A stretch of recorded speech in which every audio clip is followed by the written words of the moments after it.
Hello guys, welcome to Talkies Today channel. Hello guys, welcome back to Talkies Today channel. Action సినిమాలు ఇష్టపడే వాళ్ళకి, ముఖ్యంగా raw and rustic martial arts fights ని enjoy చేసే వాళ్ళకి ఈ రోజు ఒక మంచి ఇంట్రెస్టింగ్ అప్డేట్ తో అయితే మీ ముందుకైతే వచ్చేసాను. So Chinese action thriller movie the grey man 2 ఇప్పుడు మనకి విఆర్ ఓటీటీలో అయితే తెలుగులో ఆడియోతో స్ట్రీమ్ అవుతుంది. సో జనరల్ గా విఆర్ ఓటీటీ అంటేనే ఆడియన్స్ లో ఒక డిసప్పాయింట్మెంట్ ఉంటుంది. ఎందుకంటే అందులో అన్ని రాడ్ సినిమాలే ఉంటాయి. సో ఆ సినిమాలాగే ఈ సినిమా కూడా అలాగే ఉంటుందా, లేక యాక్షన్ లవర్స్ ని సాటిస్ఫై చేసిందా? సో మొదటి పార్ట్ చూడని వాళ్ళు ఈ సెకండ్ పార్ట్ చూడొచ్చా లేదా, ఫ్యామిలీతో కలిసి చూసే సినిమానా కాదా, ఇలాంటి విషయాలన్నీ ఈ వీడియోలో డీటెయిల్డ్ గా డిస్కస్ చేద్దాం. సో వీడియోని కనుక మీరు ఫస్ట్ టైం చూస్తున్నట్టయితే వీడియోకి ఒక లైక్ చేసి కామెంట్ చేసి హైప్ కనిపిస్తే హైప్ ఇవ్వండి, వీడియోకి ఎక్కువ రీచ్ వస్తుంది. సో ఇలాంటి లేటెస్ట్ రివ్యూ అప్డేట్స్ కోసం మన టాకీస్ స్టూడియో ఛానల్ ని ఇప్పుడే సబ్స్క్రైబ్ చేసుకుని పెట్టేసుకోండి. ఇంకా లేట్ చేయకుండా వీడియోలోకి అయితే వెళ్ళిపోదాం. Let's get started. సో ఇంకా వీడియోలోకి వస్తే, మొదటి విషయానికి వస్తే, చాలా మందికి వచ్చే డౌట్ ఏంటంటే, మేము పార్ట్ 1 చూడలేదు బ్రో, పార్ట్ 2 అర్థమవుతుందా అని అడుగుతున్నారు. సో అసలు కంగారు పడకండి, ఇది పార్ట్ 1 కి కంటిన్యూషనే కాదు, కంప్లీట్ సపరేట్ స్టోరీ, కాబట్టి ఎవరైనా హ్యాపీగా చూసేయచ్చు. ఇంకా ఈ సినిమా కథ విషయానికి వస్తే, ఇది ఒక పాత చింతకాయ పచ్చడి లాంటి రొటీన్ స్టోరీనే, కానీ ఒక పవర్ఫుల్ మాఫియా డాన్ ఉంటాడు. వాడు సృష్టించే సిండికేట్ సామ్రాజ్యాన్ని, వాడి లంచగొండి నెట్వర్క్ ని పూర్తిగా కూల్చేయడానికి ఒక under cover police officer hero రంగంలోకి దిగుతాడు. వాడు ఆ మాఫియా గ్యాంగ్ లో ఒకటిగా ఎలా చేరాడు, ఆ తర్వాత ఆ సామ్రాజ్యాన్ని ఎలా అంతం చేశాడు అనేది ఈ సినిమా యొక్క మెయిన్ స్టోరీ. ఈ సినిమా పాజిటివ్ పాయింట్స్ ఏంటో ఇప్పుడు చూద్దాం. కథ చాలా రొటీన్ గా ఉన్నప్పటికీ ఈ సినిమాని నిలబెట్టింది మాత్రం ఇందులో ఉన్న 4 మేజర్ యాక్షన్ బ్లాక్స్. అవేంటో ఒక్కొక్కటిగా చూద్దాం. So first entry fight. Cinema starting లోనే ఎటువంటి గన్స్ వాడకుండా చుట్టుపక్కల దొరికే ఇనప రాడ్లు, బాటిల్స్ తో ఒక రా అండ్ రస్టిక్ ఫైట్ అయితే ఉంటుంది, hand to hand fight.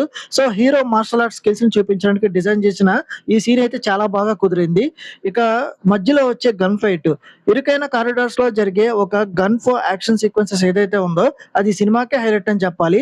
Action lovers కి ఈ సీన్ ఖచ్చితంగా బాగా నచ్చుతుంది. ఇక క్లైమాక్స్ లో కత్తులతో జరిగే ఫాస్ట్ పేస్డ్ యాక్షన్ సీక్వెన్స్ ఏదైతే ఉందో అది సీటేజ్ ఎక్స్పీరియన్స్ అయితే ఇస్తుంది. ఇక లాస్ట్ లో వచ్చే ఆ ఎక్స్పోజర్స్, భారీ గన్ ఫైట్స్ యాక్షన్స్ పరంగా మిమ్మల్ని ఫుల్ గా సాటిస్ఫై చేస్తాయి. ఇక ఈ సినిమా మైనస్ పాయింట్స్ చూద్దాం. సో ఇక మైనస్ పాయింట్స్ విషయానికి వస్తే, స్క్రిప్ట్ పరంగా ఎలాంటి కొత్తదనం లేదు. సో మైండ్ పోయే ట్విస్ట్ ఆశిస్తే మాత్రం ఖచ్చితంగా నిరాశపడతారు. ఫస్ట్ హాఫ్ బాగున్నప్పటికీ సెకండ్ హాఫ్ లో వచ్చే డ్రామా కొంచెం స్లోగా వెళ్తూ బోరింగ్ గా అనిపిస్తూ ఉంటుంది.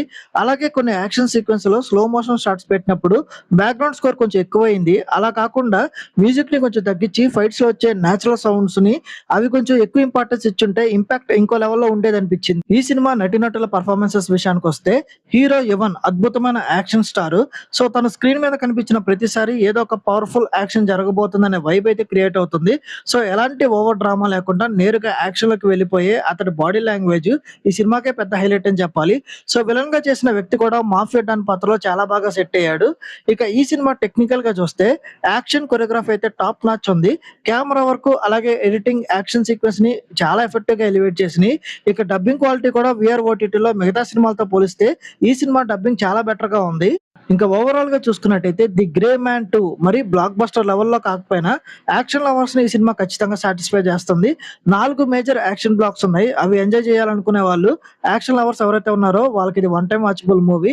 సినిమాలో ఎలాంటి అడల్ట్ కంటెంట్ లేదు కాబట్టి ఫ్యామిలీతో కలిసి హ్యాపీగా చూడొచ్చు. ఈ మూవీకి మన టాకీస్ స్టూడియో ఛానల్ వస్తున్న రివ్యూ రేటింగ్ 2.75/5. ఇది నా ఒపీనియన్ మాత్రమే. ఈ సినిమాని మీరు ఆల్రెడీ చూసినట్టయితే ఈ సినిమా మీకు ఎలా అనిపించింది అనేది కింద కామెంట్ సెక్షన్ లో మెన్షన్ చేయండి. ఇంకెవరైనా మన ఛానల్ సబ్స్క్రైబ్ చేసుకోకపోతే ఇప్పుడే సబ్స్క్రైబ్ చేసుకోండి. వీలైతే పక్కన ఉన్న బెల్ బటన్ కూడా ప్రెస్ చేసి పెట్టుకోండి. ఇది వాళ్ళ వీడియో గైస్. మళ్ళీ ఇంకొక మంచి వీడియోతో మళ్ళీ మీ ముందుకైతే వస్తాను. Thanks for watching. జై హింద్.